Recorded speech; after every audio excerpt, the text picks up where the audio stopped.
इसी मिट्टी से निकली हुई इस स्पाई की टेक्निक को आज अमेरिका और इजराइल जैसे देश के बड़े बड़े स्पाइस यूज करती है, लेकिन 90% इंडियंस को ही नहीं पता इनके बारे में। सोचो आपके घर में एक दिन एक लिफाफा आती है जिसमें एक अनजान शादी का न्योता आया है और सिर्फ उसकी जो तारीख है उसे रेड इंक से लिखी गई है। ऐसी एक दिन एक और लिफाफा आती है जिनमें एक बहुत बड़े बिजनेस में लॉस होने की समाचार दी गई हो बड़े बड़े नंबर्स में, लेकिन जब ध्यान से देखो इस नंबर को तो एक जगह की कोऑर्डिनेट जैसी दिखती है जो कि इंडिया का नहीं बल्कि इस्लामाबाद से दूर एक जगह की है, और जो तारीख लिखी गई थी वो आने वाले किसी हमले की सूचना। कुछ ऐसे ही थे इस धुरंधर की सोचने का तरीका। ये कहानी तब शुरू होती है जब एक बच्चा अपने पापा को इंडियन एयरफोर्स के लिए 1965 और 1971 के जंग को लड़ते हुए बहुत करीबी से देखता है कि उस वक्त उनकी मेंटल स्थितियां कैसी होती है, और उसी को देख के उनमें मेंटल टफनेस जन्म लिया जो आगे चलकर बहुत काम आता है उनका। देश के लिए प्यार तो इनमें कूट कूट के भरी हुई थी, लेकिन सर पे हीरो बनने का जुनून भी सवार था और दिखते भी बहुत हैंडसम थे और एक्टिंग भी अच्छा कर लेते थे। ऐसी एक दिन नाटक करते हुए एक डायरेक्टर की नजर उन पे पड़ती है और तुरंत उनको वहीं पे अपनी अगली मूवी के लिए साइन कर लेते हैं, और वो मूवी पैट्रियोटिक भी होती है।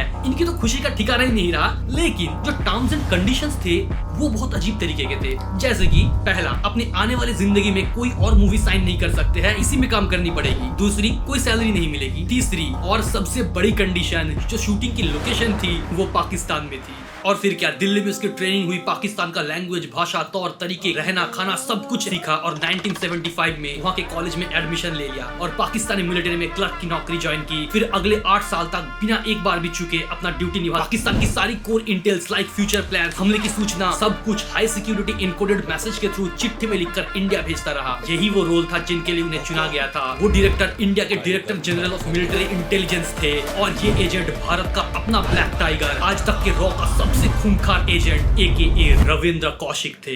दुख की बात है 1983 में जब वो पकड़े गए एक दूसरे एजेंट की गलती की वजह से 18 साल तक उन्हें पाकिस्तानी जेल में रोक के रखे, लगातार टॉर्चर किए, लेकिन भारत के बारे में एक भी शब्द नहीं निकाले, क्योंकि जब भी उन्हें इंटरोगेट किया जाता था वो हर बार एक नई कहानी लेके आते थे जिससे उनको लगे कि इस आदमी का याददाश्त जो है वो कमजोर होती जा रही है हमारे टॉर्चर्स की वजह से। ये आदमी झूठ नहीं बोल रहा। ये एक बहुत ही एडवांस्ड काउंटर इंटरोगेशन टेक्निक होता है जो आज इजराइल के मोसाद जैसे ग्रुप को ट्रेन करने के लिए यूज होती है, लेकिन उनको ये टेक्निक कभी सिखाई नहीं गई थी। इनकी पूरी स्टोरी जानने के लिए इस किताब को जरूर पढ़ना।